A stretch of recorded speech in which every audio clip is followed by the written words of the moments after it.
Welcome to another episode of the Transforming Lives podcast panel. And we are all here today. Welcome, Kate. Welcome, Mitzi. And of course, welcome to our guest, Dave. But before we continue, I'd like to invite Kate to lead us into our 1-minute meditation. Over to you, Kate. Thank you, Sharman. Welcome, everybody. If just for a moment, if it's safe to do so and it feels right for you, if you can close your eyes, and if not, just to rest the gaze off the tip of your nose, and to just allow that glorious breath to come into your body, and allowing it to release as it does without needing to change a thing. This glorious vessel that you have knows exactly what it needs to do to nourish you with each inhalation and with each exhalation. And as we sit in this space of awareness of breath, you can just allow a little bit of awareness of what this glorious vessel does for you every moment of every day, without you needing or having to do anything.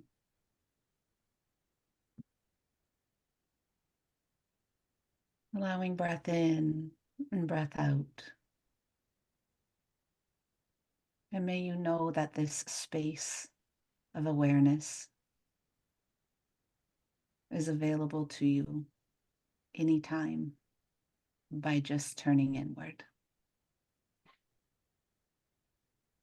And whenever that feels complete for you, I invite you to join us back here. Thank you, Kate. Well, I am really excited because today we have an amazing person, Dave Berger, who teaches leadership, runs networking groups, and I have had the pleasure of knowing and working with this gentleman for, oh my gosh, it's probably been about 10 years since I've been networking with him at various functions. He is truly a trailblazer. He's built up several really great networking groups, and he teaches leadership. He is a very spiritual man. He is very connected to his church. He has a lovely wife. And one of the things I absolutely love is when we're at our networking meetings and she goes off to work, she always comes and gives him a kiss on the cheek before she heads off to work. And I love that. It just shows the humanity. So without further ado, Dave, why don't you tell us a little bit about what you do, how you do it, and then we will get in and ask you some questions. All right. Thanks, Mitzi. Thanks for that introduction. I was thinking it was some other guy, but I noticed I'm the only guy on the screen, so I think it's me you're talking about. But of course, Dave Berger, Leadership and Personal Development is the main thing that I do. And I do run some networking groups, and really the intent for those groups is to help myself and to help others around me who were looking for business or looking for a place to associate with other business people that want to grow, not just in dollars or in profits, but also grow themselves as a person. Now, in the leadership side, that's something that I believe it comes to me a little bit natural, but what I found in the corporate world when I was working, I had some great success and I didn't know why. And it's when somebody brought me to a leadership meeting and they started talking about some of the things that helps you to succeed. Then I found out, okay, so I was doing that, and that. So maybe that's where I got the success from. And because of that, I was more drawn to that environment. And now I will never give up this environment. That's me. Awesome. So tell us a little bit about sort of who you work with, like who your typical client is and what the process is that you go through with them when you're working with a client. Okay, so typical client can on two sides. I do personal clients because I do coaching as well, leadership coaching. And in terms of a business client, it could be somebody that needs to learn some leadership principles or even some financial principles. I work from a book that has 47 financial principles. So those principles are stuff that if you follow, especially if you take it on early, you're going to gain the success that you want, especially if you're living here in North America. There's really nothing that can stop you if you start at an early age and apply those principles year after year, year after year, and it compounds, and that's really the bottom line. So that's one of the things. Of course, as I mentioned, the leadership coaching, I do that. Those programs are customized. I will not do it on a broad base. It will have to be somebody who is hungry for success, and then I'll go through that process because that's really tedious and it's really time consuming. Apart from that, I have the low touch on my phone where I can reach people that are kind of self-driven and want to do it on their own. I can provide them information to do that as well. Nope, I think you're muted, Charmin. Oh, sorry. Before we continue, Dave, can you share with us how you became so passionate about leadership and personal development? Well, I'll expand on that a little bit. I used to work with a company, and mainly what I was doing is I was an account manager visiting different companies across the GTA, the Toronto region, and that was basically to get our products on their board. So when they're designing their products, some security company, X-ray machine companies, they were able to buy those products from us because our product is already designed on the board. So it's there when I go into those companies. Sometimes initially it's hard to get in, but as you get to know the gatekeeper and build a relationship there, the gatekeeper would kind of reference certain people to you. And when they have some emergency, they would call you. And I was able to build a relationship out of that and be able to get into all of those companies. And getting in those companies produce dollars that I've never heard of, $10 million, $5 million. And it's just like some numbers. But when you really look back, sit back and look, that was a lot of money. But it's just the relationship. I remember a company, IBM. I used to go over on Friday afternoon about 5 o'clock and meet with one of the main guys who was in charge of the design. And they were making some kiosks at the airport at the time for JetBlue and a whole bunch of different airlines. And so he tells me what his problems are, and I find solutions for those. And he thought I was great, but I just bring it back to my company on Monday morning and said, listen, this is what this gentleman is doing. How are we able to help him? And we're able to provide him with a lot of the products inside that kiosk. And that in turns grew our business significantly, right? That's Friday afternoon when everybody takes off.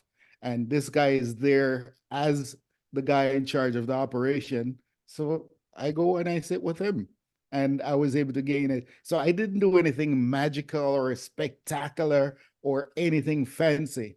I just do these little things and it creates results. And as a result, because of that, it drives me now into want more and more and more of this, right? So that kind, I guess they kind of inject the passion in me as a result of showing me the results that you can get by just being a good person.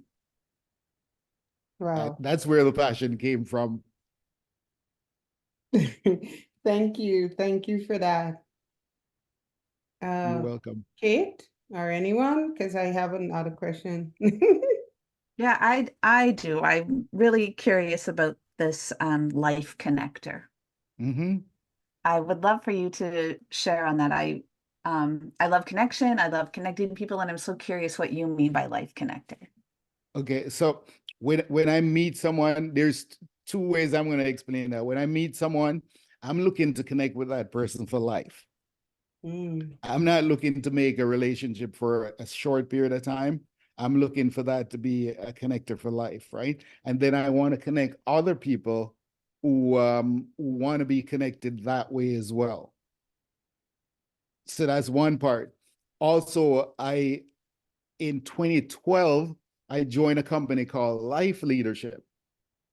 And they have a similar mentality where they like to connect people, or they like to stay connected with a whole bunch of people because it's obviously good for business. So those are the two main reasons why I am a life connector. Thank you so much. I just love I love those words together. I love your definition of those words. And I also love where those words being linked together take me. I often say that I see myself as the spider because I love building the web of connecting people and Right, connecting people yes. to resources and people to people and all of the things. And so I love this term life connector, and that I'm in it for life. Like, that's a huge statement. So thank you so much for sharing that, Dave. Thanks for the question, though. Great question. So, Dave, I would just like to go back to leadership because I'm very excited about this podcast. Because there were a period in my life where I read so many leadership books. But my question to you is, like, who is your role model in the leadership space, and which philosophy do you embrace? And I am more a generalist in that sense, Mhm. where I work with some people that are mentors for me and coaches for me, but I look at information, just common sense information as well.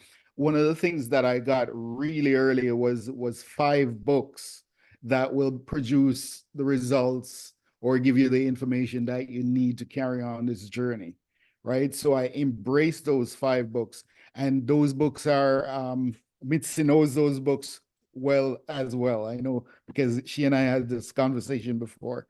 How I Raise Myself from Failure to Success, um, Confidence and Power in Dealing with People, The Magic of Thinking Big, Personality Plus, and what's the last one?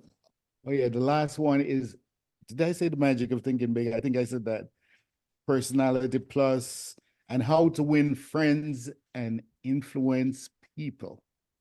So those 5 books, if this is all you do, is repeat that every year, the success that you're going to gain from that in relationship and in business is going to be tremendous.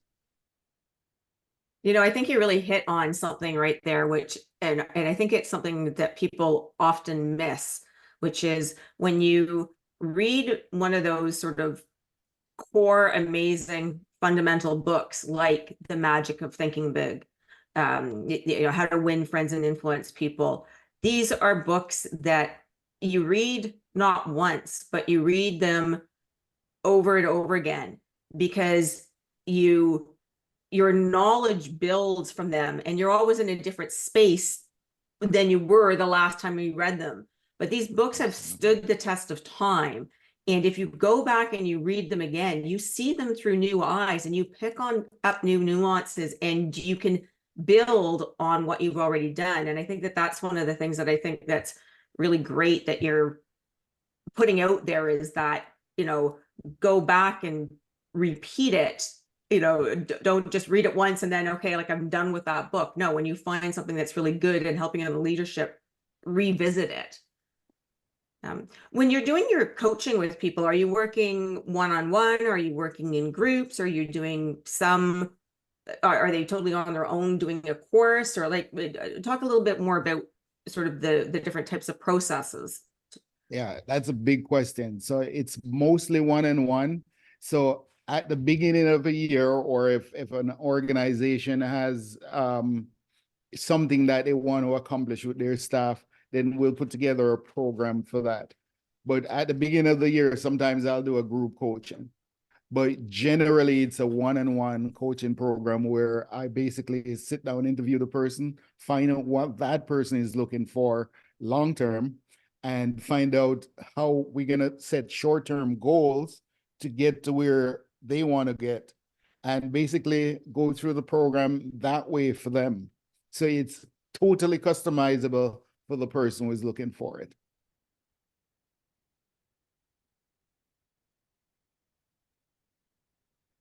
What are some of the most interesting transformations or changes that you've sort of seen, some of your clients have, or some of the best results? Like, give us some, I don't know, some things that sort of wowed you when somebody sort of went through the process or something like that.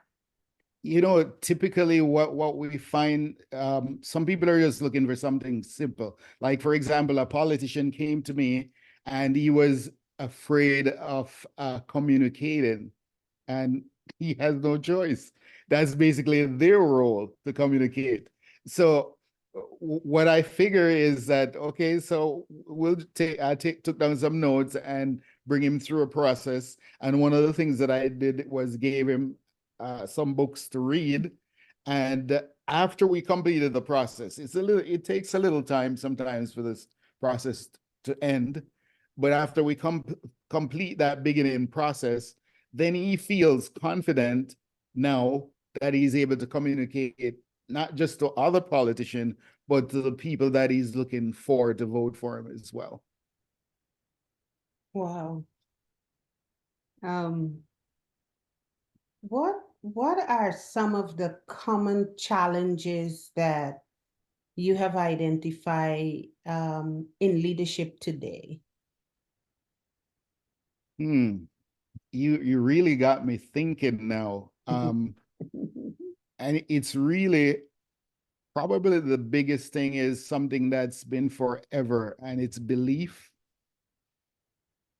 Most people, even though they set out to do something, they don't think that they can accomplish it.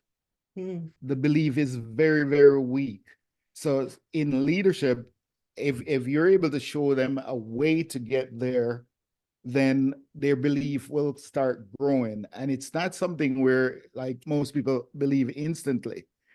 It takes a process, right? And they achieve a little bit and they start seeing more. It's just like when you're reading, the more you read is the more you realize that you know nothing. You just basically open up your mind and it's like, wow, there's so much information. I need to read more. I need to learn more. I need to do more, listen to more podcasts. I have to speed up my reading process. I got to get a book and play it on 1.25, 1.5 times the speed or something, because really I'm so far behind, right? So it's the same here in leadership. You take a little at a time, but belief is probably the biggest challenge that we've had over the years in terms of leadership. And what are, if I don't know if you can answer this question, but I'll still ask it, what are some of the factors that cause that, or that affects the belief system of leaders? That one is pretty easy, actually, because it's our influence. So the people around us usually help us to decide whether we can believe or not. And generally, people around you are negative. They tend to say, "That's crazy. Why you want to do that? Nobody has ever done that. I don't think you're able to accomplish that. You don't have the brains for that, or you're not a leader," stuff like that, right? So after, especially as a child, you start hearing that over and over. You have no choice but to believe. And so in other words, that's a negative, that's the opposite of what I call belief, because now you're being pushed down. Whereas if they were telling you that, listen, you can do it, and this is the way I've seen this been accomplished, or maybe these are some of the steps that you need to take, but you definitely can do that, then that changed the mindset completely, right? So it's easy, but it's usually just the people around you. That's really all it is. Right. They say, it's the books you read and the people you associate with that affect, who you become and who you are. Absolutely, because you say the books and the people, and you're absolutely right. Because the books are the people too, because the books are written by a person, and that person put sometimes their whole life in a book and basically summarize it for you, and you pay $25, $30 for it, and you're able to get the life of the person in the book, and you're able to associate with that person as often as you want. And that's where you're going to get results. What are some of the other things that you do with clients? For example, like, do you, I've heard some people talk about, like, the 5 a.m. club and, meditation, different time blocking, some of these different sort of things when you're kind of trying to get your act together and sort of go through that leadership process. Are there any of those types of things that you kind of work with your clients or have found worked well or found don't work well? You know, that varies so much. And all of those things work. 5 a.m. it's kind of early, but I shouldn't say that because sometimes I'm up 24 hours. But in terms of meditation, that definitely works well for most people, if not all. And sometimes even for them, it's a process by them doing it over and over before they start getting some kind of results from it. But what I find that works the best is by doing things over and over. So we mentioned for the books, you don't read it one time because you're a different person when you read it again. So the more you repeat the process, is the bigger your eyes are to see the process in a different light, right? So you're getting better and better, and you're seeing more from the information that you have in front of you. So one of the things that we can use is the audiobook, for example, or the podcast, where you're repeating the information over and over and over. So you find podcasts on your subject matter from people that you know are good at that subject, and just keep repeating that over and over. Because the biggest thing is for that to get to your subconscious. So it's fine enough that you can see the logical way of it working, but you kind of need to be for it to be in the subconscious where it's automatic for you to do. And a lot of people talk about gut feeling. That's really all it is. It's now a part of you in your subconscious. So when you're making decision, so you don't even have to think. You can just make a decision because you have the information, the capacity to make the right decision based on all the information that you've gathered so far. Thank you. Thank you. And you caused me to think of I am reading The Prince by Niccolo Machiavelli for maybe the 7th time, right? But this time I'm listening to the audio. And this particular quote that I missed the first 6 times, I heard it this 7th time, where people you align yourself with will determine the outcome of your life. And Yes. I missed that quote completely the 7 times that I read it. But I because I'm listening to it and I'm in a different space in my life, I was able to grasp that and replay it. So I agree that you have to read books over and over, and I'm going to adopt what you said. One of your principles that you have persons read the 5 books every year. I there's some books that I really know that help me that I am going to thank you to borrow that principle and embrace it in my own life, where I'll read these particular books every year. And I just love The Prince by Machiavelli. So that's one of the books Absolutely. I'll be reading every year. Yeah, that's a really good strategy. And I can see your success already, and I know you're going to be building on that tremendously. Thank you. Thank you.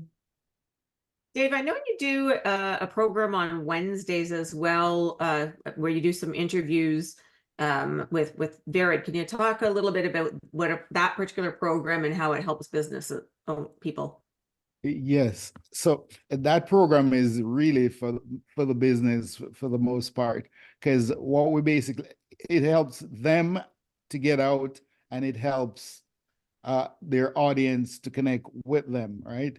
So, and basically it's just an interview process, a little bit longer than a normal interview, where we sit somebody down and find out about that person. And sometimes, because that person is multifaceted, sometimes one interview can't do it. Sometimes you have to meet that person again and come up with another interview, so that if somebody wants to follow that person or want to really learn about that person, then they have the information there. A lot of things, a friend of mine said something to me and that when you're on Facebook and you meet somebody, they go and research you afterwards. I forget the terminology they call it, but it's kind of like spying on you or something like that. But if they, when you know that people are doing that, they meet Mitzi and they said, I wonder who this person really is. And they go in the background and they start researching her and looking for her. Imagine if they can find these interviews that has details about Mitzi because she did it and she spilled the details, then they can learn about her. In fact, a person did come to me specifically and said, thanks for that interview with Mitzi, with her specifically, because now I know exactly how I need to approach her. So it works perfectly for that reason. Yeah, as you mentioned, it's about building relationships, part of leadership. And, you mentioned your success working with the gentleman from IBM, right? It's because you invested the time to get to know the person and to make those personal connections that you develop that relationship. And then that ultimately can lead to a lot of business, right? That's sort of part of that process. The same as, if you're meeting with somebody regularly in networking groups, you build that relationship each time you see each other, right? Because people do business with people they know, like, and trust, but you don't build like and trust instantaneously. It builds on itself. What other leadership books? What are some of your other books? I know you mentioned the ones that you read sort of over again, but I know you're an avid reader. What are some of the other ones that you like as well? I like books that coaches are usually good at coach these ball games and stuff like that and have a habit of winning. So those coaches, I have one of the books here. I thought I had one, or one of the books here that is a great little read because it shows how determined it is. And this one is called Winning Every Day. And what you will find is that these coaches are so amazing because winning is such an important thing for them. So what they do for winning and the way they condition their players, it's something that we can apply to business and basically benefit from that. So I use those kind of books a lot. The other book that I like is this book because this is a really good summary, 13 Resolution for Life.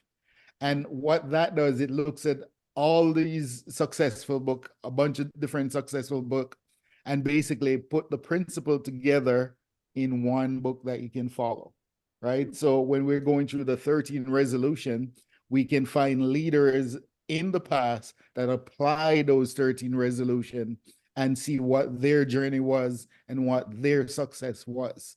So I love coaching books. I love when people are in a bad situation and they're able to struggle, then get over it, get information, get over it, and accomplish the victory. That stuff wakes us up, and that makes great movies as well. And are there any podcasts other than this amazing one, Transforming Lives podcast panel? But are there any other podcasts that you like to listen to as well? I browse a lot with audios because when I'm driving or sometimes in the background, audio helps a lot. So I love podcasts even more than any kind of video cast or video movies and stuff like that, because I can double task, dual task, triple task when I'm listening, right? And I know the information is getting in the background. So I don't have a lot of names specifically. I know one of the guys in our group, Thomas. He does a podcast, and I've been on it, and I listened to it, and he has some great information on there as well. Yeah, And Coyote Cast. exactly, and I know two guys in the States. I don't remember their name off the bat, but I've appeared on one of their podcasts, and his podcast is known. I appeared on his podcast about 3 years ago, and I just got a call the other day from somebody who heard the podcast and wanted to get connected with me for that reason. So podcasts are great, and there's so many of them. Find the good ones like this one. If you don't know where to start here. And you will find after a while, there's so many of them and so many great ones that you can listen, fill up your day, have something positive going in the background at all times. Thank What you. is I have, sorry, Mitzi, I have a futuristic question for you, Dave. Mm-hmm. With the evolving workplace dynamics, like remote work and the use of AI, where do you see leadership in the next decade? I just see leadership growing because the workplace, as much as they may not know, they once you get a model, you show a model of a workplace that uses leadership, the others will want to copy because leadership produce results. And most of these business, their result is to get some dollars on the bottom line because they need to stay in business, they need to profit, they need to grow. So if you really need that, you have to subscribe to some kind of leadership system. Because if you don't, your competition is going to lead you. So I see leadership as a big part, even with AI. What AI is going to do is to help us to refine what we do better so that we can be more effective at doing it. But you still need motivation speakers. You still need people to present leadership products and services. AI will not take the place of that. It will just refine it. And so we're just going to get better and better. And that's what we want to do in our future. So if there's a way to speed up that process, which there is with AI, we're certainly going to apply that to the process, speed it up so that we can get results faster for business owners, and not just business owners, but the moms and dads out there as well that needs it for their family. Thank you. Thank you for answering that question. Because I asked that question because I think it's one of the largest beverage company in Poland now have a robot as the CEO of the company. So thus I'm asking the question about where you see the leadership, where you see leadership with AI in the next decade. Because for me, I listened to the robot said they don't have to sleep, it don't have to, all the things that human beings have to do. And I am saying if in a year or in 6 months, the surplus of that beverage company triples, right? We have a problem. We have a problem because most companies would want to invest in a robot because they don't have to, do all the stuff that they have to do for a human being. Thus, I'm asking the question because, I read it and I'm like, wow. And so, I yeah. gotta check that out. I have not heard of that, so that's an interesting tidbit that I picked up today. That is new for me too, so I'm glad you brought that in. But still, with the robots and all, you still need leadership. You're not able to lead the robot, but they need to program the right information in those robots as well. Yeah. What are some common stumbling blocks that you find people or places that you find that leaders often get stuck? Like, are there certain things that are frequently a problem that you see when people are first coming to you, that some particular thing that they're stuck with? Or is it really for everybody it's completely different? Or are there certain things that, you know, very regularly you find people are really stuck on? Yeah, that's a big picture, but I must, if I can narrow it down to one thing, is we're just talking about the future. It is that vision, because usually someone comes in, and if that vision is not defined or it's not big enough, then they have no motivation, they have no reason to really pull forward. And then, even though they have established a vision, sometimes because the process takes a while, it could be 5 years, it could be 10 years in some cases, they reach this plateau where they feel, man, this is comfortable. It's good. I can just rest here. This is really comfortable. My life is good. Everything is great. And they stay at that level. So they're not able to move from there because they can't see the vision that they initially have for the 5-10 years in front of them.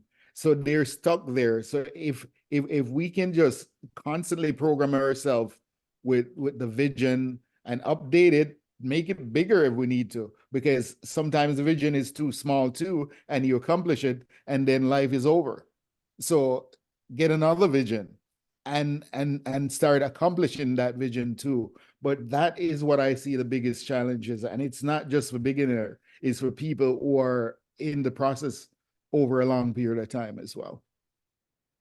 Yeah, you bring up a really good point, which is often, you know, the skill set that takes your business to a certain level, you have to then develop different skills or bring in other people that have those skills to take you to the next level.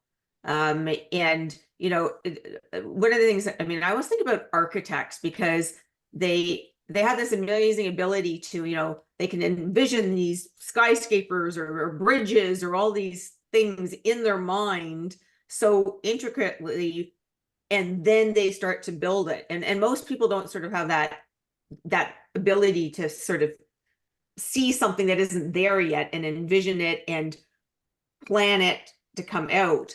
And well, as you say, like, you know, often you sort of get stuck at a certain level. So, and I guess that's when they often bring you in, is they find that they've built their business to a certain point and they're kind of stuck and they're not sure why they're stuck. So bringing in someone like yourself, where you're looking at it from, you know, different eyes, different angles, having them work through different processes, help them get unstuck. That's right.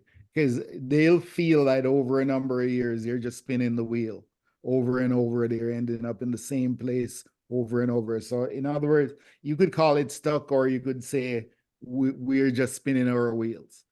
But somehow we need to move ahead. And it's not a hard process because you've gotten to this level already. So that foundation that you have is just something that we can spring off, and so that you can get to the level that you really need to get. Because what we find about good business people is that good people help others to be good as well. So good people do good things.